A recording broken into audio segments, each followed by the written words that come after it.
Hello everyone and welcome back to a brand new video and welcome back to round 7 of our F124 Salvaging Sauber career mode. We return this weekend here for the Canadian Grand Prix. Of course, if you missed out on the video that went live last week from Monaco, I would highly recommend going back and checking it out. We got our second points of the year on the board with a 9th place finish around the Monte Carlo streets. I was pretty happy with that. We were desperately defending all the race long. Max Verstappen, still leading the World Championship, has a worst finish so far this year of 2nd with fastest lap, which is quite impressive. So he already has a 58-point lead at the top of the table. Would it be Charles Leclerc that took the win on the Monte Carlo streets, which now means he and his Ferrari teammate Carlos Sainz are tied, and Lando Norris is just 1 point behind them in P4 at the moment. Quite impressive that Lando's down to 4th in the championship, despite the fact that obviously Monaco, he got a little bit screwed over. Australia, obviously, a DNF'd. Apart from that, he hasn't finished lower than 2nd so far in the campaign as well there. But I also just want to say a massive thank you to everybody. Obviously, we did the video yesterday in the F1 Championship Edition career mode, obviously from Shanghai. If you missed it, go back, check it out. It was a really fun and interesting race as well. But we did also hit 6,000 subscribers on the channel. So a massive thank you to everybody for the continued support. I don't really kind of know what the goal is with this channel this year, but I think first and foremost, obviously, I want to try and get up to 10k. So yeah, if you're not already, please do click that big red button. It really does help us out. And yeah, let's head out then here to Montreal ready for the Canadian Grand Prix. Time to go qualifying in Canada. A historic track. Looks simple, it's anything but. Welcome to Montreal. Well, here we are then for qualifying ready for the Canadian Grand Prix, and I'll be honest, I think we might just struggle here a little bit this weekend, especially over one-shot qualifying. Often our race pace actually isn't too bad around this venue, but with lines like that through the first couple of corners, immediately won't do us any favours. Even at Monaco last weekend, we still only ended up down in P16 by the end of qualifying. We were obviously just able to use the strategy against the AI, and of course the nuance that is Monaco just being very weird relative to anywhere else on the Formula 1 calendar. But yeah, I just have not found a setup that works this weekend here in Montreal, at least over one shot. So I've just tried to find something that gives us consistent long-run pace. I think ultimately I'm just struggling a little bit as well, trying to get my reference points down in Cockpit camera as well. And as you can just see so far on this run, we have been glued to the bottom of the current live standing order. I think that's Max Verstappen way out in front of me as we make our way down in towards the final corner then. Oh, just again completely just... Oh, don't hit a wall. Try and keep the damage bill down as best as I can. We're already going to be last anyway. It doesn't really matter. P20 on the grid, a 1:13.7. Not exactly one to write home about. Well, there we go. Verstappen will take pole by a 10.5 ahead of Lando Norris there. Fernando Alonso doing a really good job up in P3 ahead of Perez, Hamilton, and both of those Ferrari cars. But yeah, taking a look further down the order, Bottas did pretty well actually to beat a couple of cars. I think we would have probably been like a 1:10.8 or 1:10.9 had I not almost binned it out of the final corner. But ultimately, yeah, that's given us a lot of work to do as we head into the GP. And perhaps more annoyingly, means Logan Sargent has gained another point in our qualifying comparison. Lights Out in Canada is approaching at a venue where the island was built for the 1967 World's Fair. The world has gathered once again. Welcome to the Canadian Grand Prix.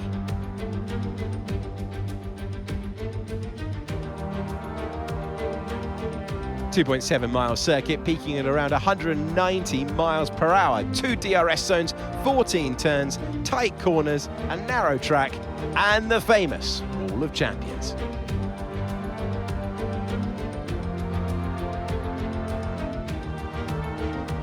So with the race not far away from starting, here's what today's grid rundown looks like. World champion Max Verstappen starts from pole position, edging out Lando Norris, who'll start from P2. Moving on to the rest of the grid, we have Fernando Alonso, Perez, Hamilton, Leclerc, Sainz, Oscar Piastri, Russell, Stroll, Albon, Gasly, Ricciardo, Tsunoda, Bottas, Hulkenberg, Mr. Monaco, Magnussen, Ocon, and Logan Sargent. That's it then. It's time to go racing as we head down trackside for today's race. I know you're frustrated to be this far back on the grid, but you've got to keep that under control. Keep a cool head and work your way through the field gradually as you go. It's not all going to be won or lost at the first corner. Well, I've just remembered I might have forgot to put some fresh engine components in the back of the car ready for this weekend, so things might be about to get even tougher for us. And I've only just remembered because we've been given some freebies down on the starting grid. Lining up P17 then here in Montreal. This has been the first time all year I really feel like I've struggled to adapt to the cockpit camera, but the show must go on. Ready then on the grid for the Canadian Grand Prix. It is 5 red lights. And it's going to be lights out, and away we go. They're actually hooking up quite a nice tidy start. Trying to look to the inside of that Haas in towards turn 1. Oh, a little bit of wheel banging there as well. We'll find an avenue around the outside of Bottas and a couple of others there through turn 2. That worked out quite nicely. So immediately up then into P14 off the start of the GP. We'll take a look, actually, just see how bad the engine wear is at the moment. 65%. On that ICE is certainly not ideal, but it's not going to stop me trying to go for moves on lap 1 there down the inside of the other V-carb. So I'm a bit unlucky P13 then off of the start, but Montreal, it's all about the DRS here, of course, especially where it's split up quite nicely around the lap as well. You want to just be trying to hang on inside those DRS, kind of in those DRS zones as well. As here we go, V-carb immediately trying to come back at me down at the hairpin. We'll make sure we give him some room. It's always the difficult thing. The proximity arrows are okay. I mean, they're basically essential, otherwise I would just have no idea I was going to get dive bombed there. But here we go again then. Matt Stroll versus Oscar Piastri a little way up the road. They both really squeeze themselves defensively down in towards that final corner, but it is allowing Alex Albon, one of the Alpines there as well, just to try and hang on with them right now. We are still under pressure from that V-carb, trying to just look for moves wherever they can. But yeah, I think everybody that isn't the top 2 in this group kind of just happy not to risk it, because there might be a chance at another point. If we could get another point on the board today, I'd really like to start building up that momentum. Really do think we need to start trying to move forward just a little bit here. Oscar Piastri really seems to be struggling in that McLaren. Lance Stroll's gone by him now and looks to be trying to drive away, as we're going to have a look to the outside of Pierre Gasly. Oh, a big commitment down to that final corner. Had to try and send it in. Oh, that gets the heart rate going on a Monday morning. Up then into P12 of this GP. That is, yeah, really absolutely what we need there. Is all understeer a little bit wide through turn 2. And the best bit about it, we still get the DRS from Albon. Already then just starting to get a little bit worried that Albon might now lose the DRS to Oscar Piastri just in front of him. Seems like the McLaren man has kind of worked out what he's doing in this GP and is starting to pull away. As he won the Chinese Grand Prix in a very comfortable fashion, actually, last weekend. So could he be a real threat to Lando Norris in the World Championship? Will McLaren allow him to kind of be a real threat in the World Championship? We'll have to wait and see about that, as Albon has still got the DRS for now, but with those two in front really starting to battle, hopefully he'll be able to stay there. Bottas is not far behind us either, so there could be some real chances for Sauber today. Right, come on then, we've got to try and get a run on Alex Albon now. He's just again stayed inside the DRS of those cars in front of him there, but you can see him trying to save some battery. Don't think we'll be able to do anything. Oh, into the final corner there, and that might be a big problem for the pair of us. Albon locks up. We have nowhere to go behind him. I think we got very lucky there not to pick up some front wing damage, but suddenly your top 10 in this GP maybe now have broken away for good. Now we might have to rely on one of them having mechanical issues. Albon might be able to do something, but I'm not going to hold my breath. Yeah, Albon now, he's really just starting to slip away. So as we get closer and closer to the pit window, got to try and make a move happen pretty soon. Problem is, of course, is that Williams is still rapid in a straight line by itself here. And of course, in F1 24, Yeah, that makes a huge amount of difference as well. So can we try and get a run to the outside? Nope, Albon will cut me off from that. To the inside we'll go. In towards turn 1 there and finally make the move up into P11. Stroll and Oscar Piastri are still battling in front, so we could potentially get closer. So as soon as we made that move, there's yellow flags out now. I think that might be a car in front. I don't know for sure. To the car ahead, 2.0 seconds. No, I think annoyingly that was a car behind us then that's dropped out to the wayside here. First retirement of the afternoon. No idea who it is. Get your elbows out, mate, but come on, not like this. Let's keep it clean, please. No idea what Mark's referring to. I didn't make contact with Albon, so that's very odd.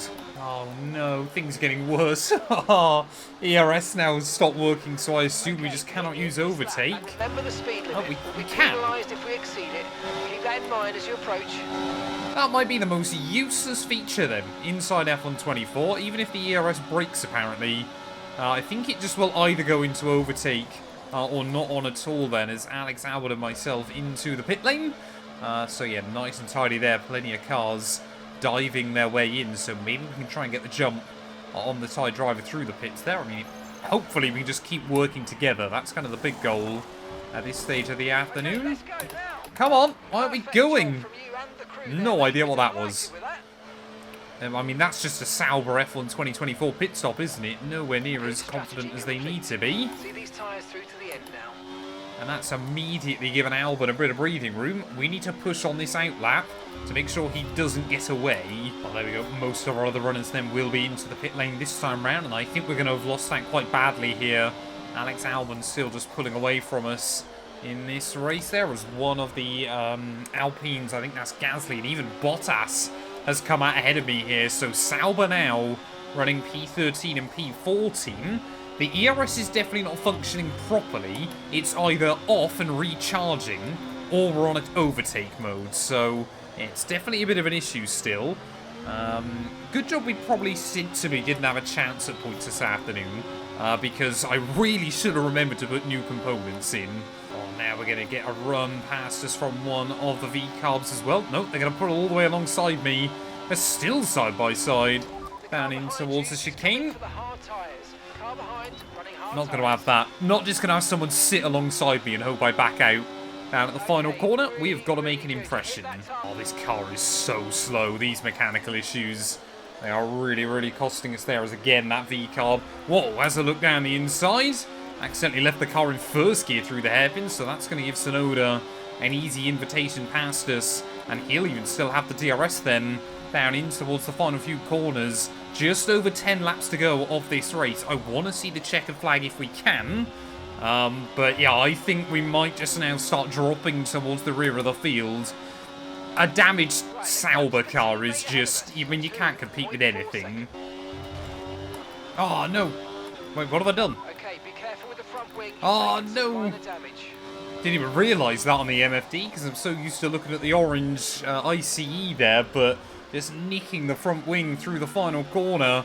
Thought we might be getting a mechanical failure here, but 6 laps to go then of this race. I mean, Bottas is still hanging on in P13, so I want to believe that clearly this Sauber car is improving, and we're kind of now properly competitive with the rest of kind of your midfielders here. I see midfield. On F124, you've either got front runners or back markers early on inside the game, but yeah, just over 5 laps to go here in Montreal. I might beg to differ, Mark, based on that line through there, but yeah, we really are just trying to limp this car to the flag. Oh no, here comes Hulkenberg to the inside of us down to the hairpin. We really were just hoping, hello, that we could just try and get to the end of the Grand Prix without too much other drama going on, but this is the world of Formula 1. People will absolutely punish you if they feel an opportunity. Of course they do, Mark. How have they never fixed that? I mean, I'm really hoping very, very soon we're going to start getting some F125 info. But I would assume that basically obviously means any more kind of stuff for F124 isn't going to be happening now. But Hulkenberg makes it through. 3 laps left after this one. We just got to try and hang with him to not be too vulnerable from the cars behind. Oh no, there go. How has Ocon got that much straight line speed, man? Esteban Ocon's just absolutely flown past me, despite the fact I had the DRS still. To Nico Hulkenberg there. We're going to get done by another one as well. I think this might be the other Haas car. Yes, it is. Magnussen trying to have a look by as well. So, you know, Magnussen trying to attack. I will try to engage the Magnussen defense late on. I believe we've lost Daniel Ricciardo from this Grand Prix. I think he's the car that dropped out of it early on. As we are just all over the show. Magnussen now straight around the outside. He'll go as well then. Try to stay with them. They might make a mistake and we could still regain the position. So we just have not got the drive off of the corners, and it's so frustrating here. As now Logan Sargent, he's going to try to look for it as well then. I got a little bit sketchy down at the hairpin, but yeah, ultimately I think the mechanical issues, the lack of confidence all weekend, if anything early on, I think was probably the outlier in this GP. 2 more laps to go then. There goes Logan Sargent as well, and we are down to last place in this Grand Prix. We'll try and just save up a bit of battery this lap, but yeah, I don't think I finished last in a race so far this year, and I don't want to start now. Here we go then, 1 lap left here in Montreal, and I'm hoping that we're going to see these two start to battle just a little bit more here. Like I said, I really thought this weekend would be a bit stronger, but just have not figured out how to set this car up for this circuit. And I mean, it's a very kind of power-sensitive circuit anyway, so let's try to do our best Seb Vettel impression. Don't bin it now, please. We've done pretty well this weekend to avoid having a massive crash, so I'd like to continue that form through this final lap as well then. But I mean, yeah, look at that, the rears. They are just completely gone here as we try and put the power down out onto the back straight there. And Sargent and Magnussen pulling away from us right towards the end of this one. No idea who has won the race. I'm not a betting man, but if I was, I think my money would be on Max Verstappen to try and take another victory so far this season. But yeah, just have not had enough in the car this weekend. This has been a bit of an eye-opener for us about still just how much more work this Sauber car needs. Down in towards the final couple of corners though. We've got to the end of the Grand Prix. That's the most important thing. Barely. I've only just noticed how little spare fuel we've got towards the end as well. The final corner. P19. That is pretty terrible. Out of the final corner for the final time, Max Verstappen takes the win.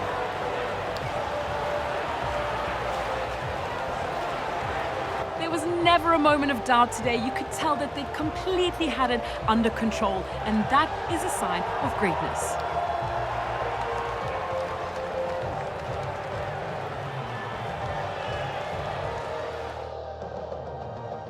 Red Bull put up an outstanding fight for the front position today, and it's great to see it paid off for them.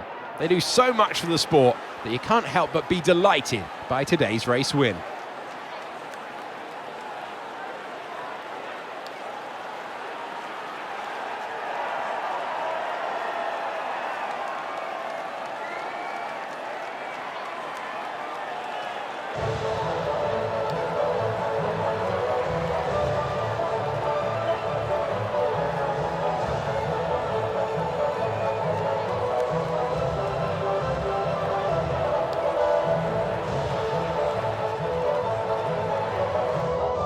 Well, there we go then. As we've seen so many times this year, Max Verstappen absolutely walked away from the rest of the field. I mean, look at that. His fastest lap was, what, close to half, well, pretty much half a second clear of anybody else's there. Carlos Sainz will hang on for second, though, with his fellow Spaniard of Alonso up in P3.